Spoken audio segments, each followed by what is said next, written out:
আসসালামু আলাইকুম। সবাই কেমন আছেন? আশা করি সবাই ভালো আছেন। আজকের রেসিপি হলো লইট্টা মাছ রান্না। আজকে আমি কাঁচামরিচ দিয়ে লইট্টা মাছ রান্না করেছি।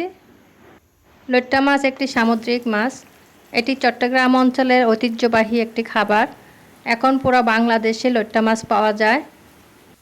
পরিমাণ মতো পেঁয়াজ আমি ভেজে নিয়েছি। ফ্রিজে কাঁচামরিচ বাটা রেখেছিলাম। কাঁচামরিচ বাটা দিয়ে আজকে রান্নাটা করব। এখানে কোনো গুঁড়া মরিচ ব্যবহার করব না, কোনো লাল মরিচ ব্যবহার করব না। আমি হলুদের গুঁড়া দিয়ে দিয়েছি, লবণ দিয়ে দিয়েছি, জিরার গুঁড়ো দিয়ে দিয়েছি। এখন ঢাকনা দিয়ে দিয়েছি। কাঁচামরিচের পেস্ট যেহেতু ফ্রিজে ছিল, একটু নরমাল হওয়ার জন্য আমি এইখান থেকে কিছু কাঁচামরিচ পেস্ট উঠিয়ে রাখবো।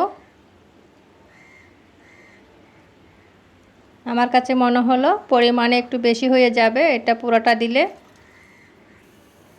এখন আমি ভালোভাবে মশলাটা কষিয়ে নেব। আপনারা চাইলে মরিচ বাটা না দিয়ে গোটা মরিচ দু ফাল্লা করে দিতে পারেন একটু বেশি পরিমাণে।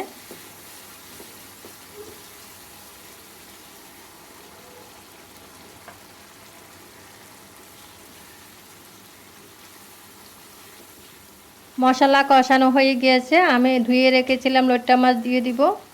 পানি ঝরে রেখেছিলাম।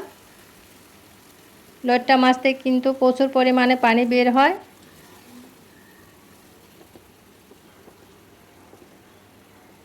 কিছুক্ষণের জন্য ঢাকনা দিবেন, বেশিক্ষণ ঢাকনা রাখবেন না। যদি পানি বের হয় ঢাকনাটা নিয়ে ফেলবেন।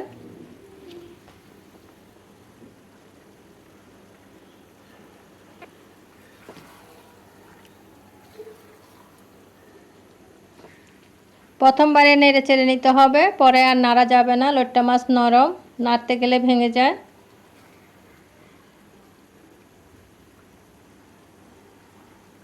আমি এখন ঢাকনা দিয়ে দিচ্ছি। প্রচুর পানি বের হয়েছে।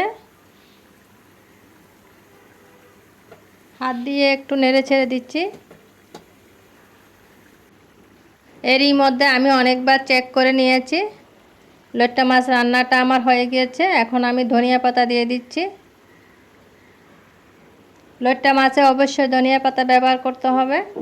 কাঁচা মরিচ, ধনিয়া পাতা এই দুইটাই জিনিস লইট্টা মাছের স্বাদ দ্বিগুণ বাড়িয়ে দেয়। ভিডিওটি ভালো লাগলে আমার চ্যানেলটি সাবস্ক্রাইব করবেন, পাশে থাকা বেল আইকনটি অন করে দিবেন।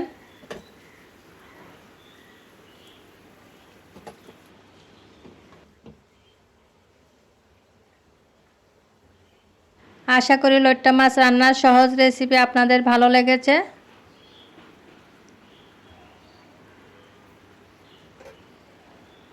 আজকের মতো বিদায় নিব। সবাই ভালো থাকবেন। আল্লাহ হাফেজ। আসসালামু আলাইকুম।